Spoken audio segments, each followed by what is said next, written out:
हे महाराज श्री नमोस्तु नमोस्तु नमोस्तु। हे महाराज श्री इच्छामि इच्छामि इच्छामि। प्रथम प्रश्न के लिए ऑनलाइन प्रश्न आपके श्री चरणों में मैं रख रहा हूं। नमोस्तु महाराज जी, मैं राजेश सेठी सरिया से। महाराज जी, जन्म का सूतक कितने दिनों का होता है? पीढ़ी की अपेक्षा से कितने दिनों का सूतक कौन सी पीढ़ी में लगता है? जैसे पहली पीढ़ी में, दूसरी पीढ़ी में, इस तरह कितनी पीढ़ी तक कितने दिनों का सूतक लगता है? कृपया शंका का समाधान करें। नमोस्तु महाराज जी। देखिए, जन्म का सूतक 10 दिन का, मरण का सूतक 12 दिन का। 3 पीढ़ी तक के लोग आसन्न बंधु कहलाते हैं, तो ये 3 पीढ़ी तक का सूतक है, 10 दिन और 12 दिन। चौथी पीढ़ी में जन्म का सूतक 6 दिन का होता है, 5वीं पीढ़ी में 5 दिन, 6वीं पीढ़ी में 3 दिन, 7वीं पीढ़ी में 2 दिन, 8वीं पीढ़ी में 1 दिन, 9वीं पीढ़ी में 1 प्रहर और 10वीं पीढ़ी में स्नान मात्र से सूतक दूर हो जाता है। ये सूतक पातक का विधान है, हमारी सभी पुस्तकों में भी उपलब्ध है, आप वहाँ देख सकते हैं। चलिए, सृष्टि जैन देवेंद्र नगर, अपना प्रश्न रखें आप। पूज्य गुरुदेव के चरणों में अनंतवार नमोस्तु। गुरुदेव, मेरा प्रश्न यह है कि वर्तमान में जो वैज्ञानिक चांद और सूर्य आदि पर जो खोज कर रहे हैं और जैन धर्म के अनुसार चांद सूर्य आदि का वर्णन जो मिलता है, उसमें सामंजस्य कैसे स्थापित किया जा सकता है? इसका उत्तर मैंने उसी दिन दे दिया था जिस दिन चंद्रमा पर चंद्रयान पहुंचा था, इसलिए उससे सुन लो, उसमें सब चीज मिल जाएगा। आगे नमोस्तु महाराज जी। रचना जैन दिल्ली। नमोस्तु महाराज श्री। जब भी मंदिर में सामूहिक पूजन होता है तो उसमें बहुत ही आनंद आता है, लेकिन कई बार ऐसा होता है कि हम देर में उसमें ज्वाइन हो पाते हैं, तो क्या हम वहीं से उसको कंटिन्यू कर सकते हैं या हमें अलग ही करना चाहिए? लेकिन अगर अलग करते हैं तो बस उसमें मन नहीं लगता उतना। उस दिन वहीं से जुड़ जाना चाहिए, अगले दिन टाइम पे आना चाहिए।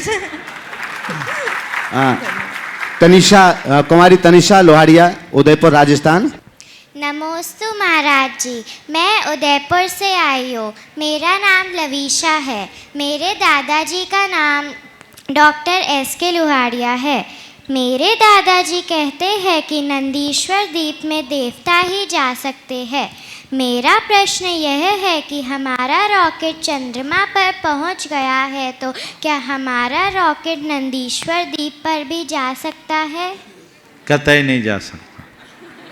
समझ गए? नहीं जा सकता। मानुषोत्तर पर्वत से बाहर मनुष्य जा ही नहीं सकता, समझ गए?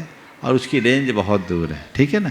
चलिए। श्री अनुराग जी, शिल्पी जी, गड़ाकोटा से, गुणायतन के शिरोमणि संरक्षक। गुरु, आपके स्मरण मात्र से हमें मिलता है समाधान, आपके चरणों में बसता है हमारा सारा जहान।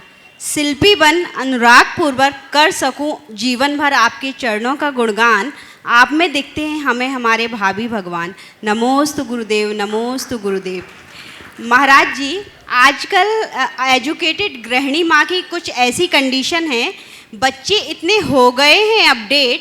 मेरी बेटी ने मुझसे पूछा, माँ आप क्यों हो गई इतनी एजुकेट, जब लगाना ही था हाउस वाइफ का टैग। हम उन्हें कैसे समझाएं? परिवार और उनके लिए ही हमने खूंटी पर टांग दिया है अपने सपनों का बैग।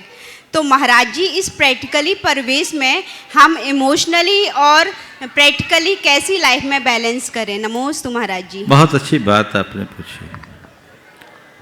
मैं इस संदर्भ में ये कहना चाहूँगा कि पहले तो ये बात बहुत अच्छे से समझना है कि एक गृहिणी होने का मतलब ये नहीं है कि वो अशिक्षित हो। सच्चे अर्थों में सुशिक्षित गृहिणी ही घर की सारी आंतरिक व्यवस्था अच्छे से बना सकती। हमारे शास्त्रों में नारी शिक्षा पर बड़ा महत्व दिया गया है।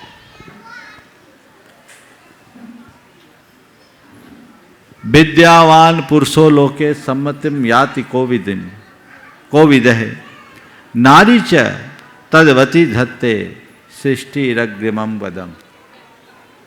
कि इस लोक में जो मनुष्य है अगर विद्वान है तो विद्वत्तों के द्वारा सम्मान को प्राप्त करता है, और नारी भी यदि सुशिक्षित है तो वह पंडितों के द्वारा सम्माननीय हो जाता है।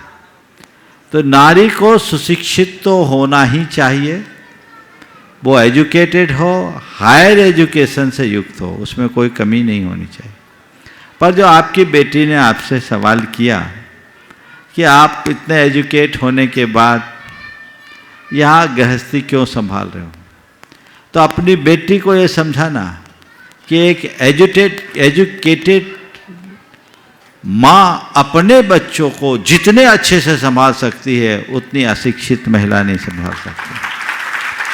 बेटे, मैं अगर कोई नौकरी पेशा वाली अर्निंग महिला बनूंगी तो केवल पैसा कमा पाऊंगी, लेकिन अभी मैं जो घर को संभाल रही हूं ना, उसमें घर नहीं संभाल रही हूं, परिवार का भविष्य गढ़ रही हूं। पैसा तो आज है, कल रहे न रहे कोई भरोसा नहीं, लेकिन उनसे बोलो कि आज अगर मैं घर में हूं तो तुम लोगों का जितना ख्याल रख पा रही हूं, तुम्हारी जितने अच्छे तरीके से परवरिश कर पा रही हूं, यदि मैं किसी कंपनी में नौकरी करती होती या किसी कंपनी को संचालित करते होती तो जैसे तेरे पापा भी तुझसे नहीं मिल पाते, मैं भी नहीं मिल पाता। क्यों अनुराग, सही है ना? हाँ, तो बच्चों को और सब चीजों के साथ साथ माता पिता का समय, स्नेह, संस्कार और दुलार चाहिए, इसकी कमी हो जाती है। और मैंने उन सब चीजों को पढ़ा है, लिखा है, और मैं लोगों के बीच एक उदाहरण बनना चाहती हूं ताकि लोग ये कह सके, समझ सके कि जो पढ़ लिख नहीं पाते वही गृहस्थी संभालते हैं। मैं ये उदाहरण प्रस्तुत करना चाहती हूं कि पढ़ लिख करके ही गृहस्थी संभालना चाहिए। अवधारणा बदलिए। मैं अनेक बार ये दोहरा चुका हूं, पुरुष बड़े बड़े प्रावधान प्रस्तुत कर सकता है, पर घर की आंतरिक व्यवस्था का संचालन पुरुषों के वश की बात नहीं है। एक गृहिणी जितने अच्छे से चला सकती है उतने अच्छे से पुरुष नहीं। दरअसल गृहिणी से ही घर बना है, तो घर को बनाना, घर को चलाना उसकी सबसे बड़ी जिम्मेदारी है। उसे वो चलाए, आगे बढ़ाए, जिससे सब जीवन अच्छा हो सके। अनुसौर्या पूछेगी, बोलो। नमोस्तु महाराज जी, मेरा प्रश्न यह है कि मैं जब भी अपने फ्रेंड्स के साथ कहीं भी जाती हूँ तो कोई भी हिंदू मंदिर दिखता है तो सब लोग बोलते हैं तुम भी हाथ जोड़ लो, क्या ही हो जाएगा। तो महाराज जी, और मुझे बताया गया है कि वह मिथ्यात्व में आता है, तो इस कंडीशन में क्या करना चाहिए? देखिए, मिथ्यात्व और समझ की बात क्या, उनसे कोई भी बोले तो बोलो हम वीतराग भगवान के उपासक और हम वीतराग भगवान की सर्वत्र वंदना करते, वीतराग भगवान की जय। समझ गए? चलो जी महाराज जी। हाँ, अमरचंद जी, फरीदाबाद। वर्तमान के वर्धमान आचार्य विद्यासागर जी के अति सुयोग्य शिष्य, जैन जनमानस के परम उदार चेता उद्धारक एवं भावना योग के प्रवर्तक 108 गुरुवर प्रमाण सागर जी एवं संघस्थ अन्य सभी मुनिवरों के लिए त्रय बार नमोस्तु नमोस्तु नमोस्तु एवं समस्त संघस्थ श्रमणों को यथा योग्य नमन वंदन। हाँ, जल्दी से सवाल कर लें। आज थोड़ा सा परिचय दे दूं? नहीं, बिल्कुल सवाल अच्छा। कर लीजिए, परिचय में तो दिक्कत होगी। बोलिए। गुरुवर, धरती के प्राचीनतम धर्म जैन धर्म का इतिहास और प्राग इतिहास प्रारंभ से ही विषमताओं और प्रतिकूलताओं से विपन्न रहा है। इसे सदैव समकालीन विधर्मियों का कोप भाजन बनकर रहना पड़ा है। एक बार फिर हम और भी अधिक मुश्किल दौर से गुजर रहे हैं। आज हमें बहुत सारी चुनौतियों का जैन समाज को सामना करना पड़ रहा है। उनमें मेरी नज़र में जो मुख्य 4 हैं, पहली, हमारा नगण्य संख्या बल हमें सरकारों के लिए अनाकर्षक बना देता है और इससे हम उन सरकारों के संरक्षण से वंचित हो रहे हैं। दूसरा ओम दूसरा आप सार में जल्दी से पूछे। हाँ, इस्लामी वैभव जिहाद के लिए के कारण हम उन सबसे ज्यादा सॉफ्ट टारगेट हो गए हैं। जैन धर्म की प्राचीनता के कारण सनातनियों के हम हमेशा देखिए सुनिए, आपकी बात में समझ गया, ज़्यादा व्याख्या करने की ज़रूरत नहीं। इस संदर्भ में मैंने अनेक बार प्रकाश डाला है। बात आप कह रहे कि हम चुनौतियों की दौर से गुजर रहे हैं, मुश्किल दौर से गुजर रहे हैं। मैं तो कहूँगा आज हम स्वर्णिम दौर से गुजर रहे हैं। महाराज आप ये क्या कह रहे हैं? मैं पुनः अपनी बात को दोहरा रहा हूँ, हमारा ये स्वर्णिम दौर है। एक युग था जब मंदिर तोड़े जाते थे, हम उस युग में जी रहे हैं जब मंदिर बनाए जा रहे हैं। तो ये इस दृष्टि से देखा जाए तो एक स्वर्णिम दौर है। हाँ, जो बातें आपने प्रकट की हो, आपकी चिंता लाजिमी, और उस चिंता के निवारण के लिए हमें बहुत तत्परता से जुड़ना पड़ेगा। हमें अपनी संस्कृति और अपनी परंपरा के रक्षार्थ कटिबद्ध होना होगा। जब तक हमारे अंदर वैसी कटिबद्धता नहीं होगी, हम कुछ नहीं कर पाएंगे। हम लोग बातें बहुत करते हैं, काम कुछ नहीं कर पाते।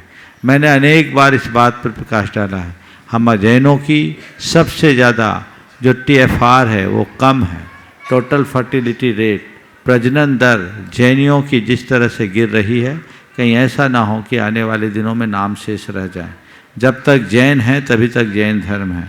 इसलिए हम औरों की बात को भूल जाएं, पहले अपने आप को मजबूत बनाएं, तब सब काम अच्छा होगा। ओम। श्री प्रीति जैन, अमित जी सेठी, गुड़गांव। नमोस्तु भगवान, नमोस्तु भगवान, नमोस्तु अच्छा भगवान। ठीक, नमोस्तु महाराज जी, मेरा एक डाउट है कर्मों के बारे में कि भावों के कारण कर्म बनते हैं या कर्म उदय में आते हैं इसलिए भाव खराब होते हैं? ककड़ी पर चाकू गिरने से खीरा कटता है कि चाकू पर ककड़ी गिरने से खीरा कटता है? बोलो। हाँ, दोनों है ना, तो बस दोनों है। भावों से कर्म बनते हैं और कर्मोदय से भाव बनता है। दोनों परस्पर निमित्त नैमित्तिक संबंध है। परम पूज्य मुनिश्री के चरणों में नमोस्तु। महर्षि समस्त महारथियों को इच्छामी। महाराज जी, हम आज आपका परम उपकार कभी नहीं भूलेंगे जो आपने हमारे बेटे के संस्कार किए हैं। महर्षि, उसके संस्कार देख के बहुत लोगों के फ़ोन आए कि महाराज जी से पूछिए कि कितने वर्ष तक संस्कार हो सकते हैं। देखिए, बच्चों का संस्कार जन्म के 8 वर्ष, कदाचित थोड़ा बहुत आगे पीछे हो तो गर्भ से 8 वर्ष चल सकता है, तब सम्यक ग्रहण की योग्यता हो जाती है। और 8 वर्ष जिनके क्रॉस हो गए तो 9-10 साल तक में वो संस्कार करा सकता है। ये जीवन भर काम में आता है। लेकिन मैं आपसे कह रहा हूँ, गुरु से संस्कार तो करा दिया, पर संस्कार की संभाल माँ की जिम्मेदारी है। इसका पूरा आशीर्वाद। ओ, श्री अशोक कुमार जी जैन, अशोकनगर। नमस्ते गुरुवर जी, मेरा प्रश्न है। नमस्ते गुरु जी, मेरा प्रश्न है, कल मैंने जो मूवी देखी थी वो मेरी समझ में नहीं आई है, और जो अपनी प्रतिकृति बन रही है इसकी मंदिर की, इसमें सिर्फ भगवान जी रहेंगे क्या और कुछ है? कल आपको जो मूवी दिखाई गई, मूवी नहीं, वो ट्रिगर है। समझ में आ जाएगा तो फिर अभी क्यों दिखाएंगे? वो समझने के लिए आपको क्या, आपके मन में जिज्ञासा पैदा हो जाए इसलिए दिखाई गई, समझाने के लिए नहीं दिखाई। नमोस्तु गुरुवर। मंचासीन सभी गुरुवर को मेरा बारंबार नमोस्तु। गुरुवर, हमें प्रतिपल प्रतिक्षण कर्म का बंध होता है, कभी पाप कर्म, कभी पुण्य कर्म। देव दर्शन करना, गुरु पूजा करना, यात्राएं करना। अभी हम परिवार के 80 लोग एक साथ यात्रा करने आए हैं, एक ही परिवार के, तो हमें बहुत सा पुण्य बंध होगा। तो क्या हम घर का कार्य करते हैं या हमारे जेंट्स व्यापार करते हैं, तो क्या हमें उसमें पुण्य बंध है या पाप बंध? देखिए, जिस धार्मिक कार्य में, अच्छे कार्य में आप सहयोगी होंगे तो पुण्य बंधा, अब बुरे कार्य में आप सहयोगी होंगे तो पाप बंधेगा। तो सीधा सा गणित है। तो आप देख लो, तीर्थ यात्रा कौन सा काम है, पुण्य बंध का, और व्यापार धंधा दुनियादारी कौन सा काम है? तो महाराज जी, हम 22 घंटे तो व्यापार धंधा गृह कार्य में लगे हैं, बच्चों में लगे हैं, सिर्फ 2 घंटे 3 घंटे डेली अब मंदिर हिसाब में, लगा लो बैलेंस शीट तो कैसे महाराज जी होगी। ये तो पाप कर्म बहुत ज्यादा हो गया, यही तो बोल रहा हूँ, तो अब कैसे निवारण करें? इसका उपाय एक ही है। ग्रस्त तो छोड़ नहीं सकते, हाँ, गृहस्थी छोड़ नहीं सकते। मैं आपकी गृहस्थी नहीं छुड़वा रहा हूँ, लेकिन एक बात सुनो, आम का पेड़ देखा है? हाँ महाराज जी। उसमें जितने फूल लगते हैं, मंजर होता है, उतना कभी फलता है क्या? नहीं, क्या होता है? मंजरियां गिर जाती है, झरती है। हाँ। किससे झरती है? मंजरियां अपने आप हवा चल। हवा से, हाँ।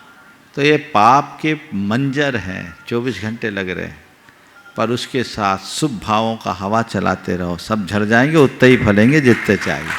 समझ गया? धन्यवाद बैलेंस महाराज जी। लगा दो। अमन नमस्ते जैन महाराज जी।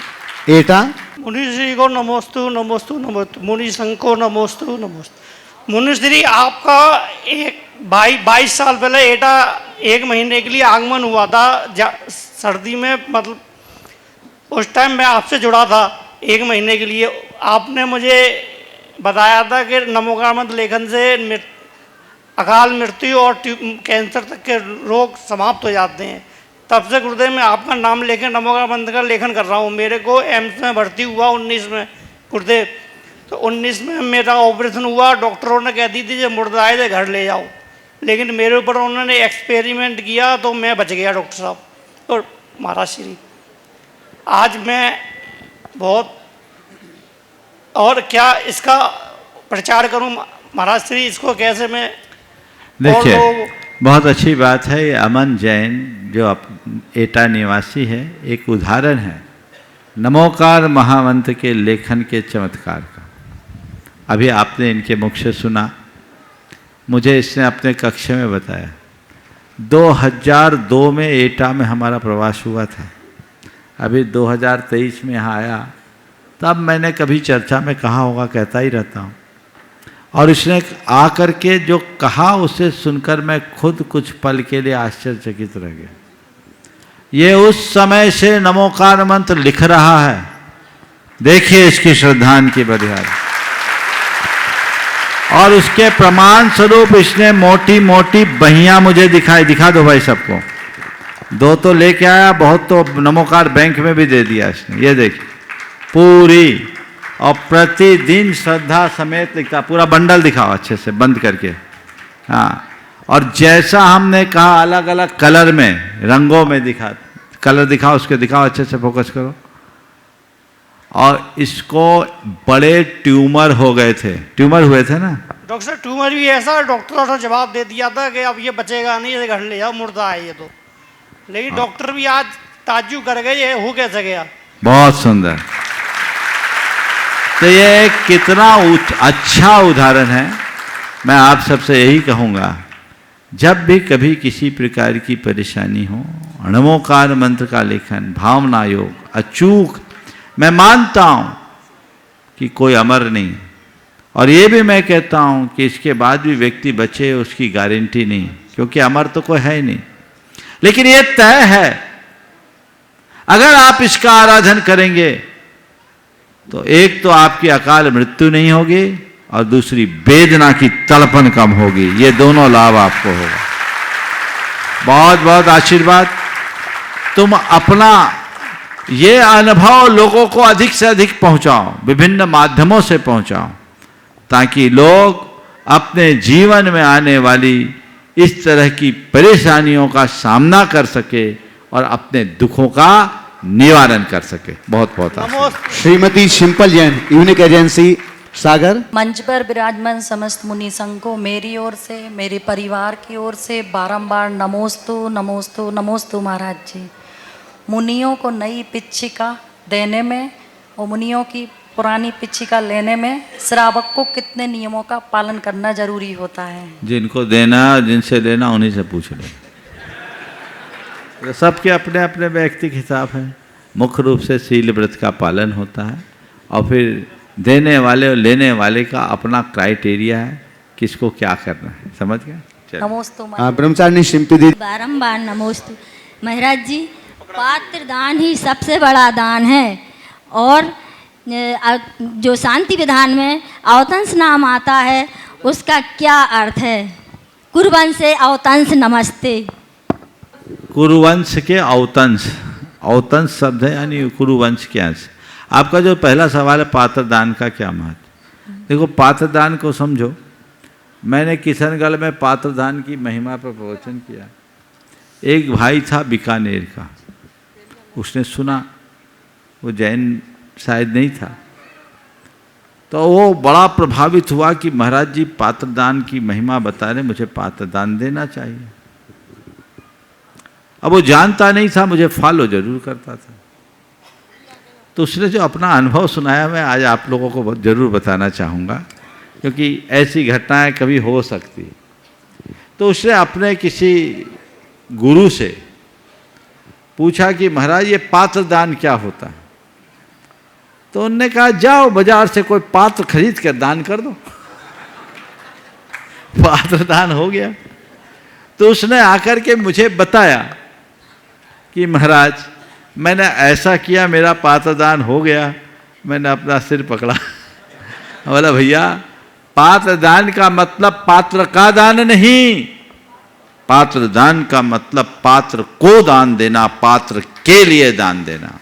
और पात्र कौन है? जो हमें पार लगाए वो पात्र है। जिसका आश्रय लेने से भव सागर से जो पार कराए वो पात्र है। तो उत्तम पात्र मुनि है, मध्यम पात्र पंचम गुणस्थान वर्ती आयरका एलक शुलक व्रती श्रावक श्राविकाएं, और जघन पात्र में अव्रती साधर्मी गृहस्थ हैं। और इस पात्र दान के लिए कहा गया कि जैसे धरती में डाला गया नन्हा सा बीज पल करके पक करके कालांतर में बट वृक्ष का रूप धारण कर लेता है, वैसे ही सत्पात्र को दिया गया थोड़ा सा भी दान महाफल प्रदान करता है। चलिएगा, अपना प्रश्न रखेंगे प्रियंका नितिन जैन, आर्य आराध्यन, दृष्टि गुणायतन, और उसके बाद तैयार रहेंगे भागचंद जी पहाड़िया बुरहानपुर। महाराज श्री के चरणों में मेरे समस्त परिवार एवं निश्चल सागर महाराज जी के परिवार की ओर से बारंबार नमोस्तु नमोस्तु नमोस्तु। महाराज जी मेरा प्रश्न ये है कि यदि हमारे अपने घर में पूजन स्थान पर धर्म ध्यान शास्त्र पढ़ने पर कोई व्यक्ति अशुद्ध हो तो हमें इसका कितना दोष लगता है और क्यों? देखिए, जहाँ हमारे शास्त्र आदि रखे हैं विराजमान हैं, पहले कोशिश तो ये होनी चाहिए कि घर में एक कक्ष ही अलग हो जहाँ जिनवानी आदि हो और वो हमारे धर्म ध्यान का कक्ष हो और उसमें शुद्धि का पालन करें। कदाचित ऐसी व्यवस्था ना हो, कई लोगों का घर छोटा होता है, तो ऐसी अलमारी में रखे और उसे उच्च आसन पर रखे जिसमें अशुद्धि में स्पर्श करने का कोई प्रसंग ना है। ये विवेक रखना चाहिए। घर गृहस्थी में इस तरह की अशुद्धियाँ होती है, यथासंभव उसका विवेक का पालन करना चाहिए और कुछ गलती हो जाए तो गुरुओं से प्रायश्चित लेना चाहिए। श्री भागचंद जी पहाड़िया बुरहानपुर। भागचंद जी पहाड़िया अपना प्रश्न रखेंगे, इसके बाद में तैयार रहेंगे श्रीमती चंद्रकला जी पाटनी रांची।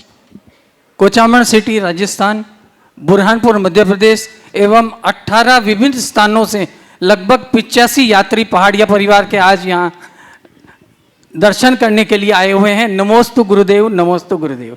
सभी की ओर से नमोस्तु निवेदित करता हूँ। गुरुदेव, दिगंबर जैन समाज के विद्यार्थी जो कि उच्च शिक्षा के लिए देश के अन्य स्थानों पे पढ़ाई के लिए जाते हैं, दिगंबर जैन समाज के मरीज जो कि उनके ट्रीटमेंट, उनके इलाज के लिए बड़े केंद्रों पे, बड़े स्थानों पे जाते हैं, दिगंबर जैन समाज के व्यापारी वर्ग, छोटे छोटे लोग जो कि अपने व्यापार के उन्नति के लिए, व्यापार के व्यवसायिक कार्य के लिए बड़े सेंटरों पे जाते हैं, ऐसे बड़े सेंटरों पे दिगंबर जैन समाज की ओर से न्यूनतम दर पर और कोई भी सुंदर आवास या भोजन की व्यवस्था लगभग मिलती नहीं है। जबकि इसी श्रृंखला में श्वेतंबर जैन समाज की ये सभी स्थानों पे जहां देखो वहां बहुत सुंदर व्यवस्थाएं और बहुत न्यूनतम दर पे उपलब्ध है। गुरुदेव, दिगंबर जैन समाज के दान दातारों का इस तरफ रुझान क्यों नहीं है? कृपया मार्गदर्शन दें। ऐसा नहीं है, व्यवस्थाएं हो रही है और बहुत जगह लोग कर भी रहे हैं। हमें इस दिशा में प्रयास करना चाहिए। अभी एक श्रेष्ठ उदाहरण है, पूना में एक चातुर्मास हो रहा है हमारे संघ के वीर सागर जी महाराज का, और वो इस बार पूरे चातुर्मास में जो भी है एक ही लक्ष्य है, वहाँ बालिकाओं के लिए एक अच्छे हॉस्टल की व्यवस्था करें। अच्छी शुरुआत। अशोक जी पाटनी आर के मार्बल ने बॉम्बे जैसे महानगर में कैंसर से पीड़ित बीमार लोगों के लिए बहुत उत्तम व्यवस्था बना रखी है, जो उन्होंने अपने निजी फ्लैट्स बना रखे हैं जहां लोग लाभ लेते हैं। आपका सुझाव बहुत अच्छा है। मैं तो चाहूँगा हमारे समाज के जितने भी समर्थ लोग हैं इस दिशा में प्रयास करें। समाज के प्रमुख ट्रस्टों को भी इस दिशा में काम करना चाहिए। सबसे पहली पहल तो महानगरों में जितने भी हमारे प्रमुख ट्रस्ट हैं, यदि ये पहल करके ऐसा कार्य करे तो इससे अच्छी बात कोई नहीं होगी, और हमें इस दिशा में तत्काल प्रयास करना चाहिए। श्रीमती चंद्रकला जी पाटनी रांची। तरफ से जगत के सब्जियों की तरफ से दोनों मुनि राजों के चरणों में नमोस्तु। एलक जी महाराज के, छुल्लक जी महाराज के चरणों में इच्छामि। महाराज श्री जीवन में विचार और व्यवहार बहुत महत्व रखता है।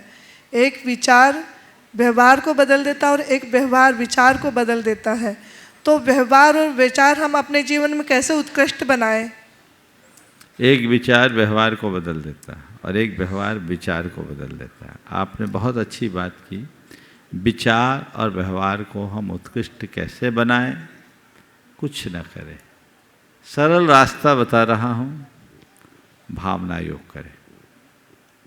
विचार शुद्धि से ही व्यवहार में निर्मलता आती है, और भावना योग हमारी विचार शुद्धि का श्रेष्ठ माध्यम। यदि व्यक्ति सतत भावना योग का प्रयोग करे तो उसकी भावधारा में परिवर्तन हो। भावधारागत परिवर्तन उसके विचारों को परिवर्तित करे, विचार से उसकी प्रवृत्ति बदलेगी, और प्रवृत्ति का परिवर्तन ही व्यवहार को निर्मल बनाएगा। इसलिए प्रत्येक व्यक्ति को ऐसा अभ्यास करना चाहिए। शकुंतला शेट्टी हजारीबाग। तो महाराज जी नमस्ते। महाराज जी, पहले घर परिवार साथ में रहता था तो बड़े बूढ़ों को रोटी मिलती थी, अब तो शुद्ध खाना ही नहीं मिलता है। सबके बच्चे बाहर रहने लगे, सब नौकर रोटी बनाता है और खाओ, क्या नियम बरत ले। और दूसरा इसमें दोषी बड़े बूढ़े नहीं है क्या? बच्चों को इतना पढ़ाया क्यों? सबका खाना मिला मुश्किल है। बच्चों को इतना पढ़ाने की गलती की तो भोगो। महाराज जी, हाँ, परिक्रमा का प्रमाण तो कर ले, लेकिन साइन करते उसमें दोष लगता है। बिल्कुल लगेगा, तो मुश्किल है। हाँ, तो क्यों लिया परिमाण? परिमाण में उसको इंक्लूड करते हैं। तो चलिए। गौरझाम में विराजमान आर्यकरत्न दंडमती माता जी सत्संग की नमोस्तु गुरुदेव, और हम सभी नवयुवक भाइयों की आपके चरण में दरबार नमोस्तु गुरुदेव, समस्त संघ के चरणों में नमोस्तु गुरुदेव। हाँ गुरुदेव, हमारा प्रश्न ये है कि वर्तमान पीढ़ी में स्वाध्याय करने की ललक इतनी क्यों नहीं है, और ऐसा हम क्या कर सकें जिससे नवयुवक पीढ़ी और सभी नवयुवक भाई लोग थोड़े से स्वाध्याय प्रेमी हो, इसकी ओर आकर्षित हो? इसकी एक ही वजह है। स्वाध्याय तो छोड़ो, पढ़ने की भी ललक ख़त्म हो गई, क्योंकि आजकल ज़्यादा टाइम स्क्रीन टाइम में बीत जाता है, स्क्रीन के ऊपर बीतता है, सब सोशल मीडिया में इंगेज होते हैं। हम थोड़ा सा सोशल मीडिया को कम करें और अपने इंटरनल मैनेजमेंट को ठीक करें तो सब चीज़ें ठीक हो सकती। जब तक व्यक्ति के हृदय में पाप का डर उत्पन्न नहीं होता, भवभीरुता नहीं आती, तब तक वह अपने जीवन में स्थायी परिवर्तन नहीं कर सकता, और तभी वह स्वाध्याय के प्रति रुचिवंत बन सकता। आदिश अमित जैन साड़ोरा। पूज्य मुनि श्री के चरणों में बारंबार नमोस्तु। गुरुवर, मेरी जिज्ञासा ये है कि अपन हर चीज़ में कॉन्फिडेंस या मोटिवेट तो रहते हैं, लेकिन जब भी कभी स्टेज शो करना हो या कोई बड़े स्तर पर कुछ भी परफॉर्मेंस देना हो तो अपना आत्मविश्वास डगमगा जाता है, तो उसको कैसे सही करें? बहुत अच्छा सवाल है। कोई भी अच्छा काम करते समय अपने आत्मविश्वास को स्थिर कैसे रखें, तुम्हारा सवाल है, और ये सवाल तुम्हारा नहीं, बहुतों का सवाल है। ऐसा अक्सर होता है जब काम सामने आता है तो मन में घबराहट आती है। इसके कुछ उपाय बता रहा हूँ।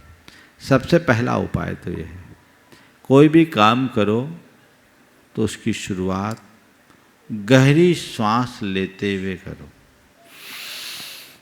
इसको बोलते हैं पूरक स्वर में काम करो। एक गहरी सांस लो और उस समय ऐसी भावधारा बनाओ कि मेरे भीतर बहुत सारी एनर्जी जा रही है, ऊर्जा का प्रवाह जा रहा है। दूसरी बात, कोई भी काम करो तो काम करने से पूर्व उसकी आरंभिक तैयारी करो। समझ गए?